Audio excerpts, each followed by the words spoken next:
सहाय्यता गट आणि विविध सहकारी बँकांचे अधिकारी उपस्थित राहणार आहेत। शेतकऱ्यांचं उत्पन्न वाढवण्यासाठी केंद्र सरकार वचनबद्ध असून प्रधानमंत्री धनधान्य कृषी योजना हे त्या दिशेने टाकलेलं महत्त्वाचं पाऊल असेल असा विश्वास पंतप्रधान नरेंद्र मोदी यांनी व्यक्त केलाय। या योजनेमुळे देशातल्या प्रत्येक जिल्ह्यातल्या कृषी उत्पादनात वाढ होईल आणि आपल्या अन्नदात्याच्या उत्पादनातही वृद्धी होईल असं त्यांनी समाज माध्यमावरच्या पोस्टमध्ये म्हटलं आहे। पंतप्रधान नरेंद्र मोदी यांच्या अध्यक्षतेखाली काल झालेल्या केंद्रीय मंत्रिमंडळाच्या बैठकीत प्रधानमंत्री धनधान्य कृषी योजनेला मंजुरी देण्यात आली।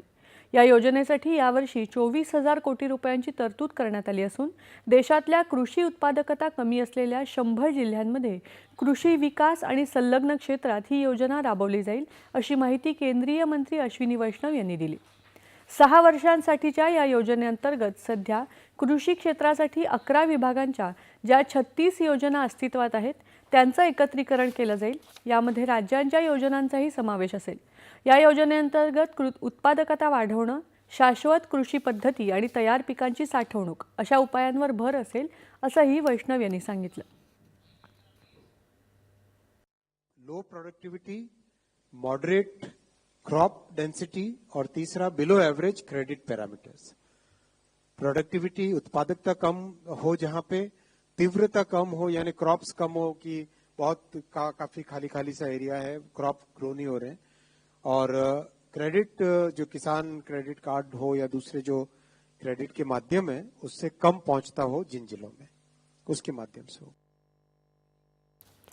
राष्ट्रीय औष्णिक ऊर्जा महामंडळ म्हणजेच NTPC मध्ये 20,000 कोटी रुपयांची गुंतवणूक करण्याच्या प्रस्तावालाही मंत्रिमंडळाने मंजुरी दिली। विशेषतः अक्षय ऊर्जा क्षमता वाढवण्यासाठी ही गुंतवणूक केली जाणार आहे।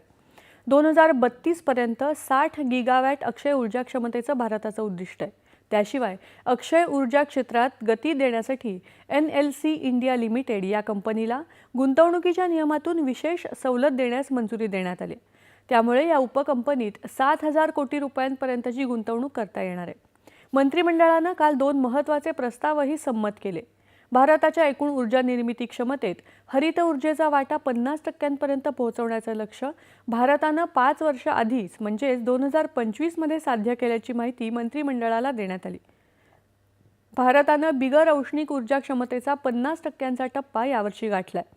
त्याशिवाय अंतराळवीर शुभांशु शुक्ला यांच्या ॲक्झिओम 4 अभियानाच्या यशस्वी सांगतेनंतर त्यांचं आणि इस्रोसह सर्व वैज्ञानिक चमूचं अभिनंदन करणारा ठरावही मंत्रिमंडळाने मंजूर केला। यानंतरच्या बातम्या थोड्याच वेळात।